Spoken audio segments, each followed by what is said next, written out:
Hello, I'm Bruno Martin from France. I'm a technical support and I'm very happy to be with you today. So the subject is fattening cattle and we are going to have a look about the main fattening challenges. Fattening cattle is a bit like a race. We start with several tissues and the speed of accretion of these tissues is very different from the beginning of the life to the end of the life of these animals. Before birth, the green colors, it's mainly the nerve and that is developed just after just after the birth.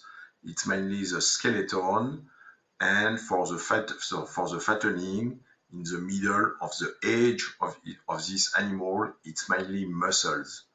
You can see with the yellow color that the fat is going to arrive just during the finishing, and the fat deposition is not the same all along the life of the animals. At the early life, the fat is mainly inside the belly of the animal, mainly inside the abdomen, around kidneys, for example. Just after, for young animal, you start to have fat inside the muscles. Just after, we can start to see fat under the skin of the animals, and outside we can start to see the fat. But the marbling that is the most interesting for the taste, for the quality meat, is going to arrive later, and we will need a very intensive diet to have enough marbling, especially for your country. In Europe, we have got very classical breeds. The customers in Europe doesn't like to have too much fat, is a bit scared with cholesterol. So we have selected several breeds with a very low percentage of marbling inside the meat. But now these consumers are asking for more and more fat, and we are looking a lot for Asian work about this fat and especially marbling.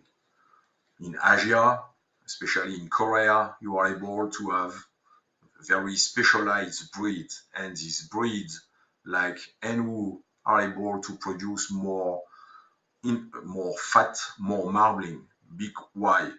Because several muscular fibers are going to be differentiated to adipocytes, and this never appear for classical breed. So you have got a very high genetic advance for this. Of course, there is a huge effect of the diet about the marbling, and the best diet, the best ingredient is corn for this.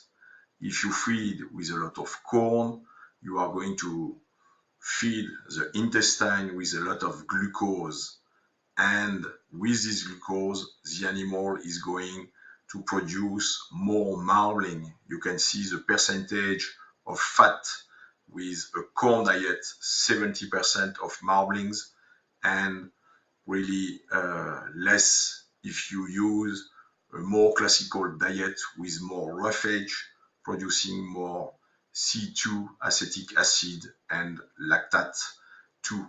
In this kind of situation with more roughage, you are going to have more fat under the skin, subcutaneous fat. That is not very interesting because we are going to remove it at the slaughterhouse. This fat is going to protect the carcass during aging, but is not very interesting for the taste of the meat at the end. Why is there acidosis for fattening cattle? There is no acidosis for fattening cattle because of poor diet. Of course, it's possible, but it's mainly because of a very high intake. If you have if you compare a very classical European diet, for example, 20 kg of several silages, corn and grass together, 3 kg of concentrate, and you compare this diet for the body weight of one human, 70 kg, it would be a daily consumption of a large bucket of vegetables.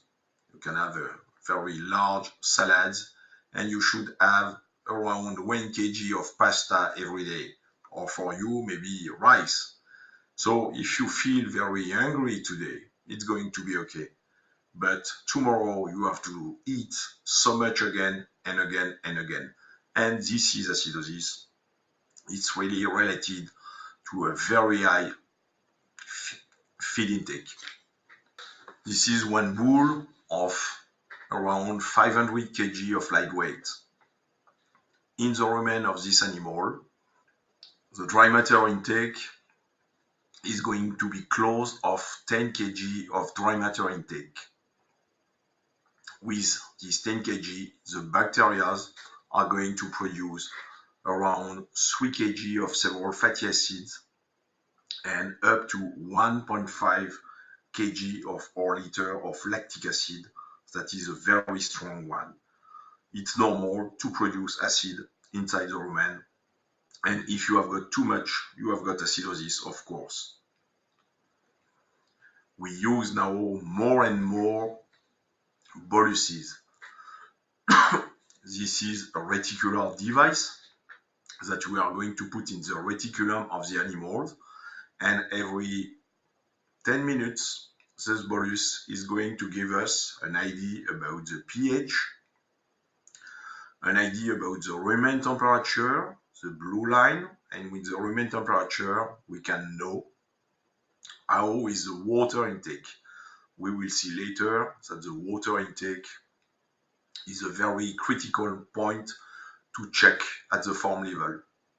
And now we have an estimate of the rumination, the green line. You can see that the rumination is very, very variable from one day to the other. We have got an idea about the activity too. This peak of activity could be a heat for a female or for bulls. In this kind of situation, it means nervous animal fighting with others. For acidosis, the most interesting is not to have a look about the pH mean, no true value, but what is interesting and what we consider more and more, it is the daily amplitude, the variation in one day with the minimum and the maximum pH of the day, and the bacteria, the rumen flora is not comfortable if there is too much variation. So sometimes you can have a quite low pH but very stable, and that works. If you have got a high pH but with too much variation, that doesn't work very well. We have just seen that these bulls produce several kg of fatty acid inside the rumen, leading to acidosis. But there is a saliva flow, and the saliva is going to neutralize this acid. But the total quantity of saliva is going to neutralize almost 30% of the total VFA. It's not so much. The most interesting is to have very efficient papillae on the rumen walls, and these papillae are going to absorb these several acids. These acids are going to go to the liver and to produce glucose after. But this mechanism is mainly active. So it means that you need to have an exchange with the acid and the sodium bicarbonate from the blood. So sodium bicarbonate is interesting mainly inside the blood. So always take care to have enough sodium in the diet to be sure that this exchange it will be managed properly for these animals. And this active mechanism is going to absorb more than 50% of the total volatile fatty acid. So the most important it is to have long feed transition to adapt these papillae. How can we see acidosis?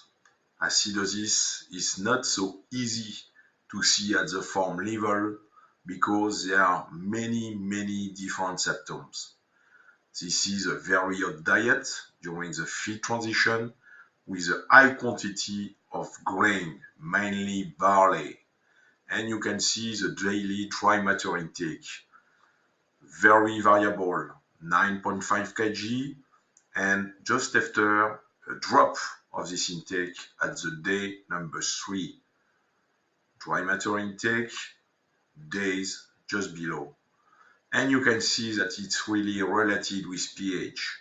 A lot of variation, a huge amplitude with a drop. And just after the drop, the animals need to save itself.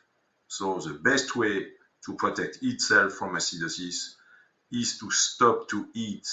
And you can see a very low intake to have a higher pH just after. Of course, with a very irregular intake, the growth is not going to be so good.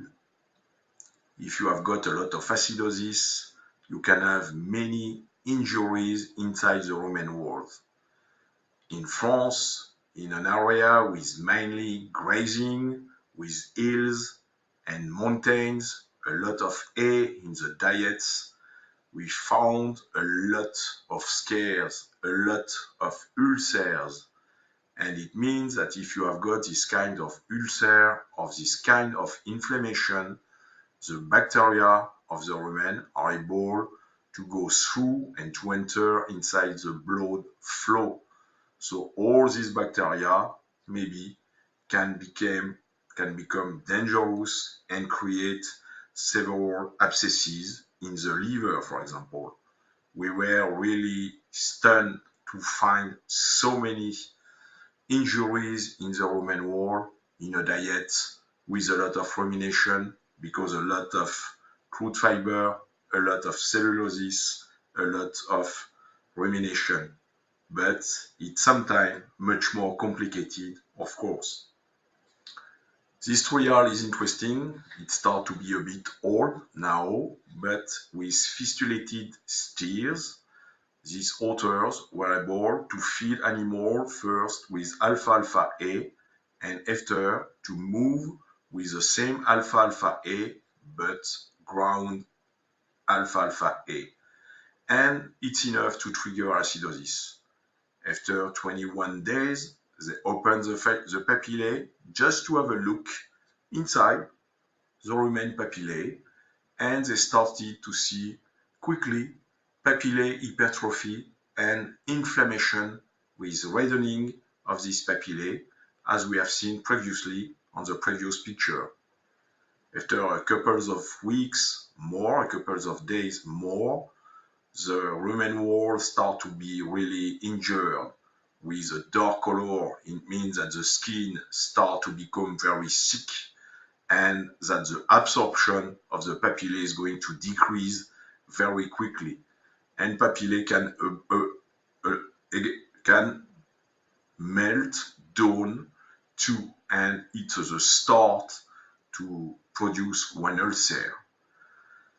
So at the end, we have a drop of the volatile fatty acid absorption. Another point about acidosis and this translocation is that through the rumen wall, you can imagine a rumen with a low pH, with an acidotic challenge, and as the rumen wall are very healthy, with very healthy papillae, no big troubles. But as soon as you start to have injuries and any of them are not visible, it's only more and more leaky. Several toxins like histamines produced by the bacteria inside the rumen are able to go through the rumen wall and to enter inside the blood flow. And we can start to have inflammation for the feet in this trial, or for the horns. We can see the inflammation on the horns too. the founder. Of course, you need to have very clear horns. With black horns, you will see nothing. But you can understand that the inflammation of this tissue, the chorion, is going to appear very, very quickly after an acidotic crisis.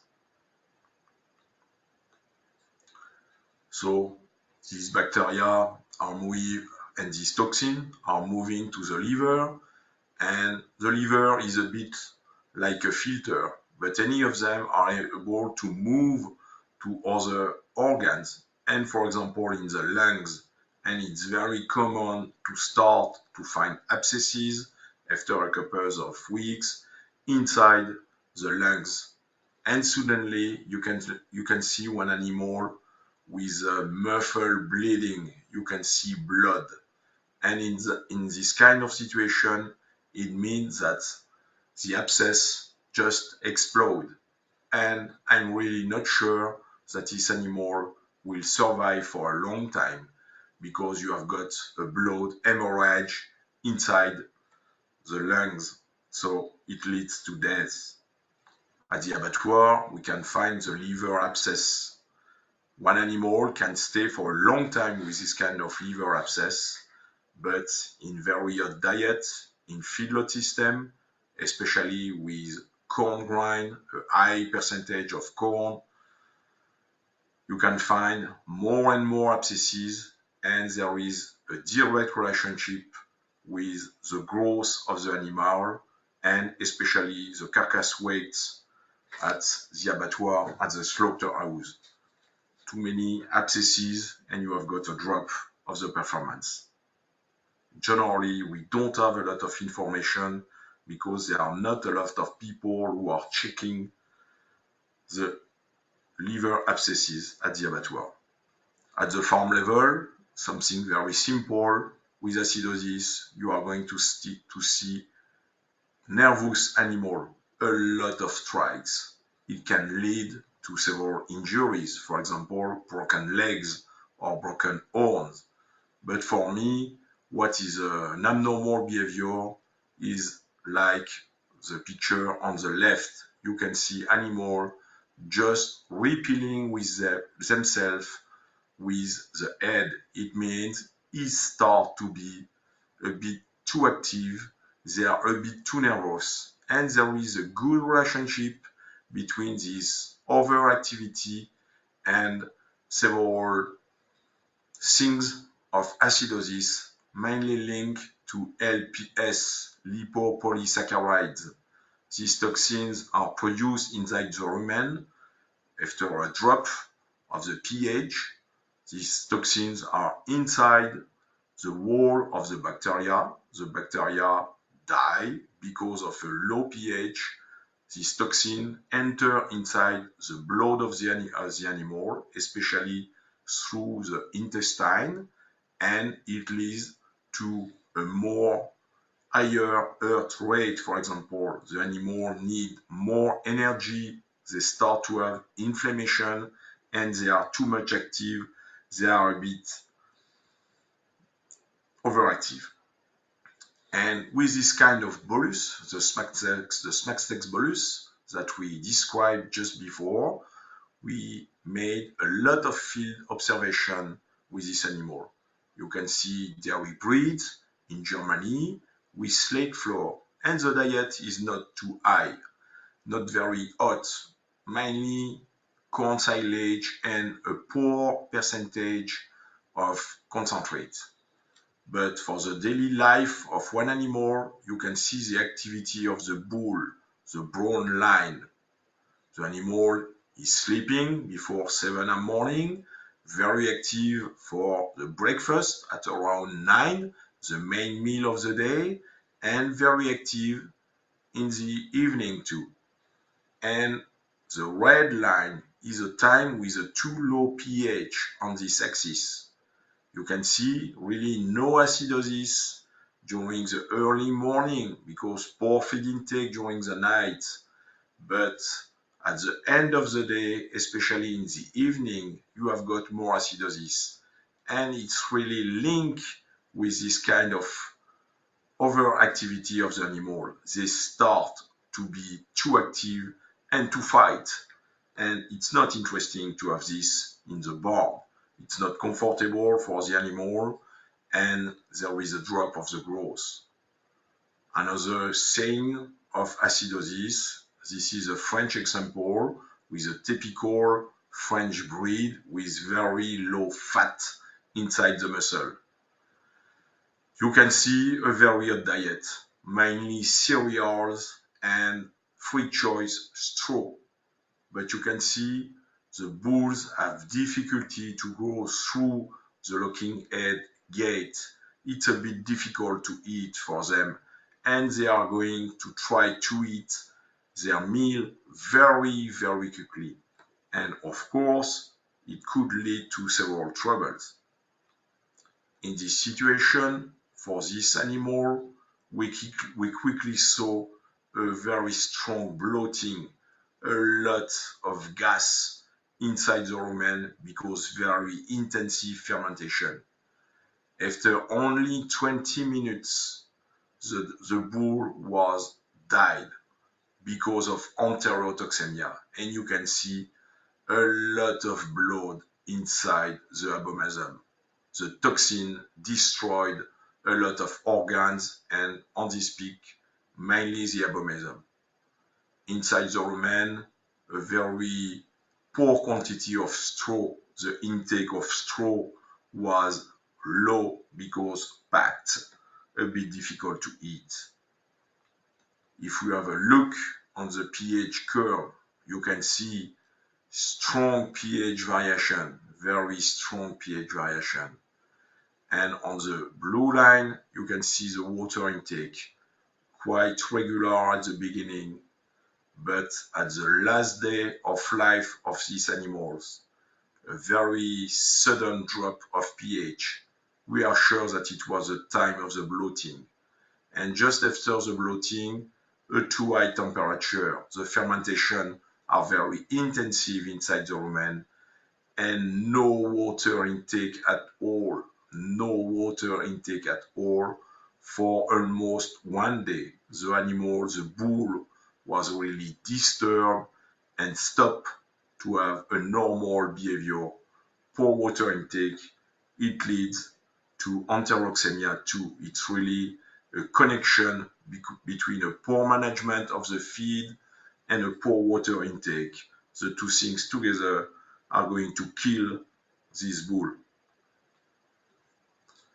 There are several key factors for success inside the barn. I really like this Italian trial. It's made with French animal, the same kind of breed, Charolais, these white animals that we have just seen together. And in Italy, with a corn silage diet, they cut the day by 3 equal periods. Morning, you have got the main intake, the main dry matter intake is in the morning. Very interesting, very common. All around the world, it's like that. But what is interesting in this trial is that they had a look about the behavior of the animal. In the morning, with a very, very large feed bank, only 40% of the bulls were alone or maximum 2 at the feed bank because they are very hungry and they accept to eat together. But as the morning is finished, almost 100% of the bull like to go alone to the feed bank. They don't like to see the other bulls. They are always going to think, to start, to fight. They are not female who live together like dairy cows for a very long time. A bull has only competitors inside the pen and really take care about the size of the feed bank to be sure to have a proper feed intake, a regular feed intake to promote a good growth. And you can see this picture from Europe. in many farms, the barn design is not so good. The neck bar are too low, and it's difficult for the animal to reach the feed, and they push a lot on the bar, and you can start to see injuries on the neck. It's a key point to check at the farm level.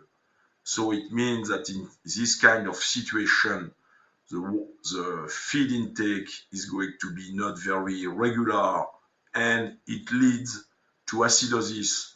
You can see competition between the animal. They start to fight, and they are going to eat very quickly. It's a major impact about acidosis. This is in France, with a very hot diet, with finishing female. We like this kind of carcass, very heavy carcass, and not too fat for the French consumer. A very red meat, so we prefer female. And you can see on this curve, the blue line, the daily amplitude. It's the range between the maximum pH of the day and the minimum pH of the day. A normal value for intensive diet is around 0.8 point of pH. If you reach more than 1.2, it starts to be hot, a bit risky. 1.5, really, really risky. You can have enterotoxemia, for example. And with the red arrows just below, it's the day where the farmer feed with the new diet. The farmer don't want to clean the feed bank, so as there is only a very poor quantity of feed, he waits a couple of hours, and suddenly he fed with a new diet, a full range of concentrate, very high percentage of concentrate.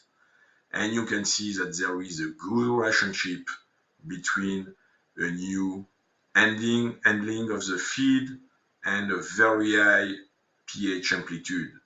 Each hour, nothing to eat. Just after, you feed with a high quantity, fresh feed.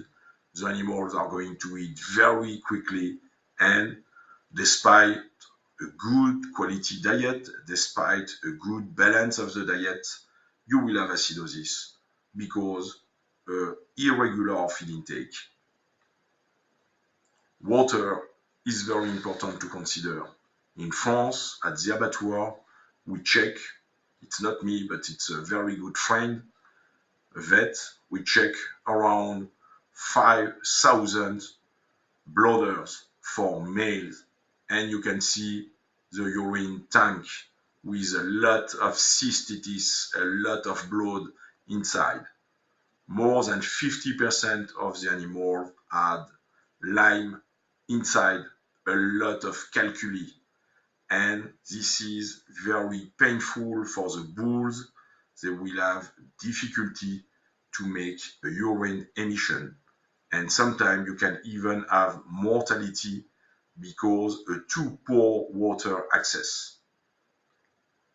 Just after we check the water flow, theoretically in the book, we have got a flow minimum of 20 liters for 1 minute. It's very common in Europe to have these two kinds of trough. One with a pallet, the animal has to push with a muffle, and another one where the water level is constant. It's easier maybe for the animal to see that there is water inside. And you can have a look on the average flow value, very low compared to the theory, compared to the 20 liters by minute. So really take care about this. Another key point is to be sure to have a safe rumen that is properly working. And of course, you know that live yeast, and especially Levucell SC, is going to be efficient to drive the fermentation. Levucell SC is going to improve several rumen function and might lead to have an effect on the rumen pH that is so variable as we described previously. And we are going with LSC to increase the fiber digestion too. It means more energy. It's very interesting. Levucell SC is specific for the rumen. We have got another yeast that we are going to mainly use for monogastric, for pigs, poultry, and for the very young calf, because this yeast is going to work mainly in the intestine and not in the rumen like Levucell SC. Levucell SC is going to help a lot of interesting bacteria and to keep under control the less interesting bacteria. For example, Levucell is going to decrease the activity of the bacteria that are going to produce this famous lactic acid. I mean Streptococcus bovis. So we decrease the production of lactic acid, the strongest acid inside the rumen, and we are going to help the bacteria that are going to detoxify, to consume this lactic acid. So there is a very nice effect about the pH, and we are going to decrease acidosis. To finish, we are going to have a look on the global mode of action of Levucell. In Italy, with a French breed, a typical Italian diet with corn silage, but with a good percentage of starch, 35% inside the total diet, and we start to feed heavy animal just after the weaning. You can see that they arrive in Italy at a very heavy weight before they were in France. Of course, with Levucell, with the normal dosage, 8 billion of CFU by head by day, will improve the growth. Interesting, we know that. We have almost the same carcass weight, but the dry matter intake during this finishing was slightly better, and with a more stable feed consumption, we had an improvement of the carcass grading. If you have got a high value, you have got more animal with very strong muscles, with very visible muscles, and we appreciate this in Europe. During this trial, they were able to have a look at the abattoir on the rumen walls. You can see that the pH was improved and that the percentage of rumen walls with injuries, I mean parakeratosis, this black color, very stiff papillae, or inflammation with blood inside, was statistically really decreased compared to the control. Less inflammation, better rumen wall. It was very interesting, and it's one explanation about the better growth for the finishing, more regular intake, better absorption with the papillae. The behavior was really better too, because if the digestion is improved, you have got a higher percentage of the animal resting on the floor. You can see a typical barn design for Italy. It's a hot country, and the animals are raised on slate floor with mainly concrete design barn. So really improvement of the behavior of this bull, and less activity. That is always interesting. Too much activity, it's a loss for energy. For European condition, generally the cost of Levucell is 5 to 7 cents by head by day at the farm level, and we know that the global extra average daily gain is going to be almost 100 grams of carcass by day. So it means that the turnover for the farmer is going to be really increased compared to the cost of Levucell that is not very, very high. Thank you for your attention and maybe for your question. I hope that my accent wasn't too strong for you. Bye. Thank you.